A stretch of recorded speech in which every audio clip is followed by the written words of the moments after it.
ಆತನ ಮೇಲಿರ್ತಕ್ಕಂಥ ಆರೋಪ ಸಾಬೀತಾಯಿತು. ಇನ್ನು ಶಿಕ್ಷೆಯ ಪ್ರಮಾಣ ಪ್ರಕಟ ಆಗೋದೊಂದು ಬಾಕಿ.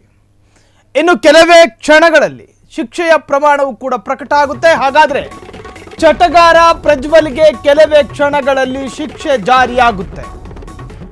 ತೀರ್ಪಿಗಾಗಿ ಕಾಯುತ್ತಿರುವಂತಹ ವಕೀಲರು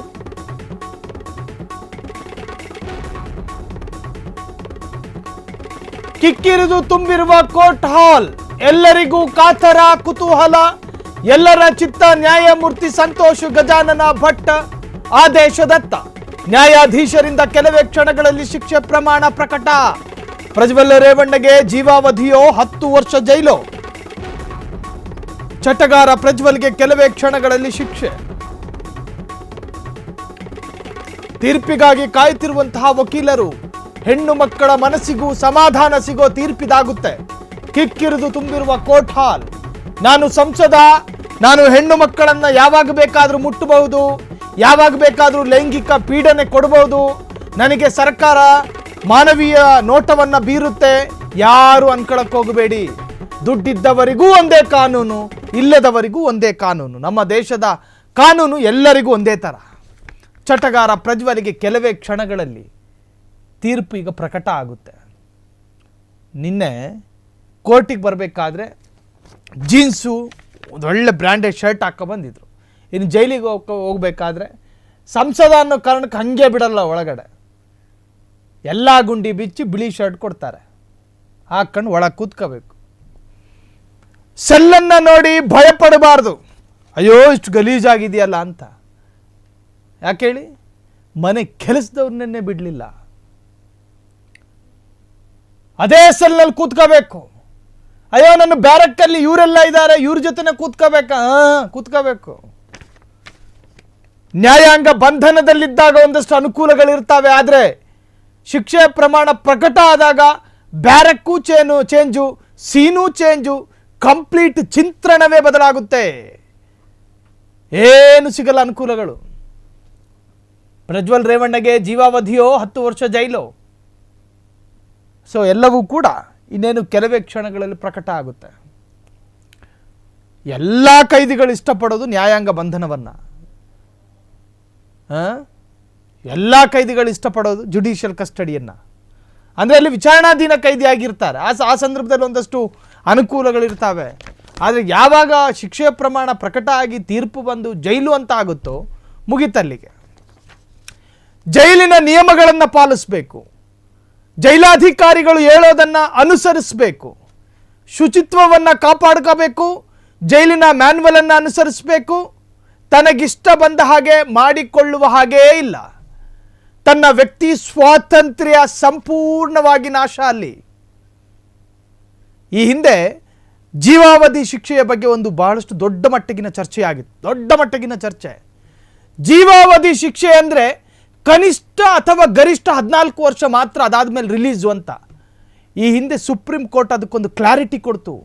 ಜೀವಾವಧಿ ಶಿಕ್ಷೆ ಅನ್ನೋದು ಮಕ್ಕಳಾಟಿಕೆ ಅಲ್ಲ. ಅತ್ಯಂತ ವಿರಳಾತಿ ವಿರಳ ಪ್ರಕರಣದಲ್ಲಿ, ಅದು ಕೂಡ ಸಂಬಂಧಪಟ್ಟಂತಹ ಕೈದಿ 14 ವರ್ಷ ಕನಿಷ್ಠ ಜೈಲು ಶಿಕ್ಷೆಯನ್ನು ಅನುಭವಿಸಿದ ಮೇಲೆ ಆ ರಾಜ್ಯದ ಸರ್ಕಾರ ಒಂದು ವೇಳೆ ಆ ಕೈದಿಗೆ ಕ್ಷಮಾದಾನವನ್ನು ಕೊಡುವುದಾದರೆ ಕೊಡಬಹುದು. ಆದರೆ ಅತ್ಯಂತ ವಿರಳಾತಿ ವಿರಳ ಪ್ರಕರಣದಲ್ಲಿ ಮಾತ್ರ ಜೀವಾವಧಿ ಶಿಕ್ಷೆಗಿದು. ಜೀವ ಹೋಗೋವರೆಗೂ ಜೈಲಲ್ಲೇ ಕೊಳಿಬೇಕು, ಇದು ಜೀವಾವಧಿ. ಇಲ್ಲಿ ಒಂದು ಪದ್ಧತಿ ಇದೆ, ಜೀವಾವಧಿ ಅಂದ ತಕ್ಷಣ 14 ವರ್ಷ ಶಿಕ್ಷೆ ಅಷ್ಟೇ ಅಂತ. ಅಲ್ಲ, ಈ ಹಿಂದೆ ಸುಪ್ರೀಂ ಕೋರ್ಟ್ ಹೇಳಿತ್ತದನ್ನು. ಜೀವಾವಧಿ ಶಿಕ್ಷೆ ಕನಿಷ್ಠ 14 ವರ್ಷ ಶಿಕ್ಷೆಯನ್ನು ಅನುಭವಿಸಿದ ನಂತರ ಸರ್ಕಾರ ಏನಾದರೂ ಮಧ್ಯಪ್ರವೇಶ ಮಾಡಿ ಆತನಿಗೆ ಒಂದಷ್ಟು ಕ್ಷಮೆಯನ್ನು ಮಾಫಿಯನ್ನು ಕೊಡುವುದಾದರೆ ಆತ ಕನಿಷ್ಠ 14 ವರ್ಷ ಶಿಕ್ಷೆಯನ್ನು ಅನುಭವಿಸಲೇಬೇಕು. ಅದು ಎಲ್ಲ ಪ್ರಕರಣದಲ್ಲ. ಮಹಿಳಾ ಮತ್ತು ಮಕ್ಕಳ ಹೆಸರಿನಲ್ಲಿ ದೌರ್ಜನ್ಯಗಳಾಗಿದ್ದರೆ ಆ ಪ್ರಕರಣದಲ್ಲೂ ಕೂಡ ಅದಾಗೋದಿಲ್ಲ. ಹಾಗೆ ಅತ್ಯಂತ ವಿರಳಾತಿ ವಿರಳ ಪ್ರಕರಣದಲ್ಲಿ ಆ ತರಹದ್ದೊಂದು ಅವಕಾಶಗಳು ಸಿಗ್ತವೆ. ಈಗ ಪ್ರಜ್ವಲಿಗೆ ಯಾವ ಶಿಕ್ಷೆ ಸಿಗಬಹುದು? ಜೀವಾವಧಿನ ಅಥವಾ ಕನಿಷ್ಠ 10 ವರ್ಷ ಜೈಲ? ಇನ್ನು 10 ವರ್ಷ ಜೈಲು ಅಂದ್ರೇನು, ಕಣ್ಣು ಮುಚ್ಚಿ ತೆಗೆಯುವಷ್ಟರಲ್ಲೇನೋ 10 ವರ್ಷ ಹೋಗುತ್ತಾ? ಜೈಲಿನ ಒಂದು ದಿನ ಇದೆಯಲ್ಲ, ಅದು ಸಾಮಾನ್ಯ ನಾವು ಇಲ್ಲಿ ಕಳೆಯುವಂತೆ. ಇಲ್ಲಿ ಸರ್ವ ಸ್ವಾತಂತ್ರ್ಯಗಳಿದ್ದಾವೆ. ನನಗೆ ಬೇಕಾದಾಗ ಉಡುಪಿ ಹೋಟ್ಲಿಗೆ ಹೋಗಿ ಕಾಫಿ ಕುಡಿತೀನಿ, ನನಗೆ ಬೇಕಾದಾಗ ಎಲ್ಲಿಗೆ ಬೇಕಾದರೂ ಹೋಗ್ತೀನಿ, ನನಗೆ ಇಚ್ಛೆ ಪಟ್ಟಾಗ. ಈ ಸ್ವಾತಂತ್ರ್ಯ ಅಲ್ಲಿ ಇರೋದಿಲ್ಲ. ಜೈಲಾಧಿಕಾರಿಗಳು ಅಲ್ಲಿನ ಜೈಲಿನ ನಿಯಮದಂತೆ. ಈ ಬಗ್ಗೆ ಒಂದಷ್ಟು ಅಪ್ಡೇಟ್ಸ್ಗಳು ಲಭ್ಯವಾಗ್ತಾ ಇದೆ. ಸ್ವಲ್ಪ ಹೊತ್ತಲ್ಲಿಯೇ ಪ್ರಜ್ವಲ್ ರೇವಣ್ಣರ ಭವಿಷ್ಯ ನಿರ್ಧಾರ ಆಗುತ್ತೆ. ಸ್ವಲ್ಪ ಹೊತ್ತಲ್ಲಿ ಚೇಂಬರ್ನಲ್ಲಿ ಆದೇಶ ಬರೆಸುತ್ತಿರುವಂತಹ ಜಡ್ಜ್ ಆದೇಶವನ್ನು ಬರೆಸುತ್ತಿದ್ದಾರೆ. ಜಡ್ಜ್ಮೆಂಟ್ ಇನ್ನು ಬರುತ್ತೆ. ಶಿಕ್ಷೆಯ ಪ್ರಮಾಣ ಉಲ್ಲೇಖಿಸುತ್ತಿರುವ ನ್ಯಾಯಾಧೀಶ. ಪ್ರಜಾಪ್ರಭುತ್ವದ ದೇವಾಲಯ ಅದು. ಜಡ್ಜ್ ಸಂತೋಷ್ ಗಜಾನನ ಭಟ್ ಬರುವಿಕೆಗೆ ಕಾದಿದೆ ಕೋರ್ಟ್.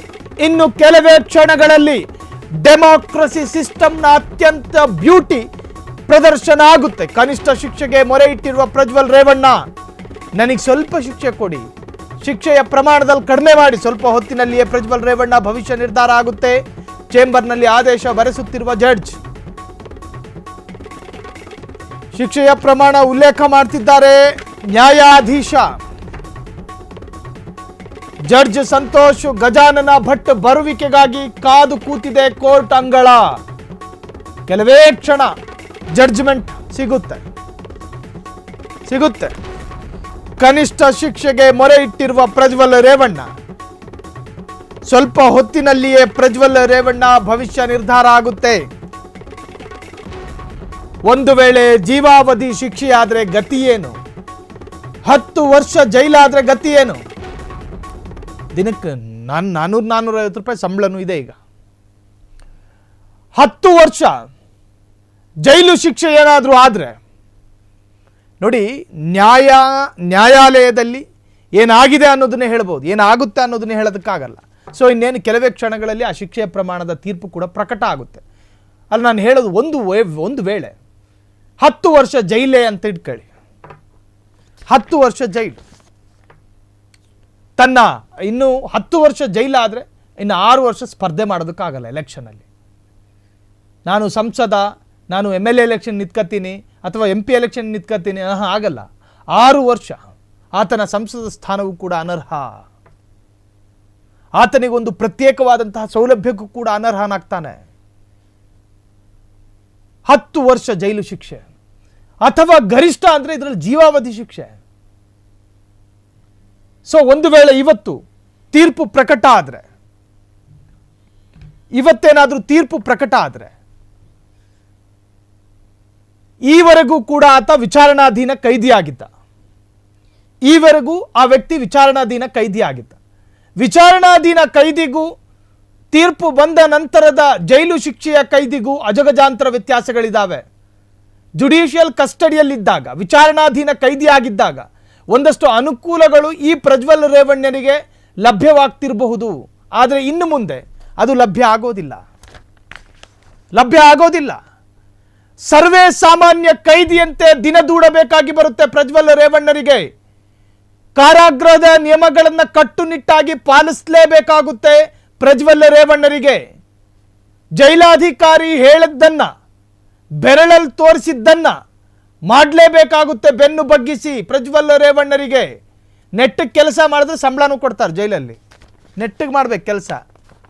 ಇನ್ನು ಆ ಕೆಲಸ ಮಾಡಬೇಕಾದ್ರೂ ಮಹಿಳಾ ಬ್ಯಾರಕ್ ಕಡೆನ ತಿರುಗಿ ನೋಡಿ ಆಮೇಲೆ. ಸೊ ಈ ತರಹದ ಅಪರಾಧ ಕೃತ್ಯದಲ್ಲಿ ಭಾಗಿಯಾಗಿದ್ದವರಿಗೆ ಹೆಣ್ಣು ಮಕ್ಕಳ ಬ್ಯಾರಕ್ನಿಂದ ಸ್ವಲ್ಪ ದೂರನೇ ಇಡ್ತಾರೆ. ಇನ್ನು ಅಲ್ಲೇನಾದರೂ ಕಾಂಪೌಂಡ್ ಹಾರಿದ್ರೆ ಕಷ್ಟ. ಪ್ರಜ್ವಲ್ ರೇವಣ್ಣ ಕಾರಾಗೃಹದ ಎಲ್ಲ ನಿಯಮಗಳನ್ನು ಪಾಲಿಸಬೇಕು. ಪ್ರಜ್ವಲ್ ರೇವಣ್ಣ ಜೈಲಾಧಿಕಾರಿಗಳು ಸೂಚನೆ ಕೊಟ್ಟಂತೆ ಎಲ್ಲವನ್ನೂ ಕೂಡ ಮಾಡಬೇಕು. ಉಳಿದ ಕೈದಿಗಳಿಗೆ ಯಾವ ಹಕ್ಕುಗಳಿದಾವೋ ಆ ಹಕ್ಕುಗಳು ಮತ್ತು ಆ ಸ್ವಾತಂತ್ರ್ಯ ಪ್ರಜ್ವಲ್ ರೇವಣ್ಣರಿಗೂ ಇರ್ತದೆ. ತನ್ನ ಸೆಲ್ಲನ್ನು ತಾನೇ ಶುಚಿಗೊಳಿಸಬೇಕು, ತನ್ನ ಶೌಚಾಲಯವನ್ನು ತಾನೇ ಶುಚಿಗೊಳಿಸಬೇಕು. ಜೈಲಿನ ನಿಯಮಗಳಿದು. ಡಿಸಿಪ್ಲಿನ್ ಆಗಿರಬೇಕು. ಮನಸ್ಸಿಗೆ ಬಂದಾಗ ಉಗುರು ತೆಗೆಯೋದು, ಕೂದಲು ತೆಗೆಯೋದಲ್ಲ. ಒಂದಷ್ಟು ನಿಯಮಗಳಿದ್ದಾವೆ. ಜೈಲಾಧಿಕಾರಿಗಳ ಮುಷ್ಟಿಗೆ ಸಿಗಬಾರ್ದು ಕೂದಲು, ಅಷ್ಟು ಸಣ್ಣಗಿರಬೇಕು. ಇನ್ನು ಜೈಲಲ್ಲಿ ಒಂದಷ್ಟು ನಿಯಮಗಳಿದ್ದಾವೆ. ಅಲ್ಲಿ ಟೂತ್ ಬ್ರಷ್ಗಳನ್ನು ಹಿಡಿಯಾಗಿ ಕೊಡೋದಿಲ್ಲ. ಕಾರಣ ಅದನ್ನು ಕೂಡ ಆಯುಧ ಮಾಡ್ಕೊಂಡು ಕೈದಿಗಳು ಹೊಡೆದಾಡ್ಕೊತಾರೆ. ಆತ್ಮಹತ್ಯೆ ಮಾಡಿಕೊಳ್ಳೋದಕ್ಕೂ ಕೂಡ ಅಲ್ಲಿ ಅವಕಾಶಗಳು ಇರೋದಿಲ್ಲ. ಎಲ್ಲವೂ ಕೂಡ ಟ್ರಾನ್ಸ್ಪರೆಂಟ್, ಪಾರದರ್ಶಕವಾಗಿರಬೇಕು. ಜೈಲಾಧಿಕಾರಿಗಳು ನಿಮ್ಮ ಸೆಲ್ಲಿನ ಹೊರಗಡೆ ಬರುವಾಗ ಒಳಗಿದ್ದಂತಹ ಕೈದಿ ಏನು ಮಾಡ್ತಿದ್ದಾನೆ ಅನ್ನೋದು ಜೈಲಾಧಿಕಾರಿಗಳಿಗೆ ಕಾಣೋ ಥರ ಇರಬೇಕು ಸೆಲ್ಲು. ಅಲ್ಲಿ ಯಾವ ಪರದೆಗಳು, ಅಲ್ಲಿ ಯಾವುದು ಕೂಡ ಇರೋದಿಲ್ಲ, ಎಲ್ಲ ಪಾರದರ್ಶಕ. ಇನ್ನು ಕಬ್ಬಿಣದ ರಾಡ್ಗಳು ಒಳಗಿರ್ತಾವ ಇಲ್ಲ, ಫ್ಯಾನಿನ ಹುಕ್ಕುಗಳಿರ್ತಾವ ಇಲ್ಲ, ಆತ್ಮಹತ್ಯೆ ಮಾಡಿಕೊಳ್ಳೋದಕ್ಕೂ ಕೂಡ ಅವಕಾಶಗಳು ಇಲ್ಲದೆ ಇರೋ ಥರ ಡಿಸೈನ್ ಮಾಡಿರಲಾಗುತ್ತೆ ಜೈಲಿನ ಸೆಲ್ಲುಗಳನ್ನು. ಇಲ್ಲ ನನಗೆ ಬೋರ್ ಆಗ್ತಾ ಇದೆ, ಪುಸ್ತಕ ಕೊಡಿ ಅಂದರೆ ಅದು ಕೊಡುವಂಥ ವ್ಯವಸ್ಥೆಗಳಾಗ್ತವೆ. ಕ್ಷಣ ಕ್ಷಣದ ಸುದ್ದಿಗಳಿಗಾಗಿ ಫ್ರೀಡಂ ಟಿವಿ ಸಬ್ಸ್ಕ್ರೈಬ್ ಮಾಡಿ, ಲೈಕ್ ಮಾಡಿ ಹಾಗೂ ಫಾಲೋ ಮಾಡಿ.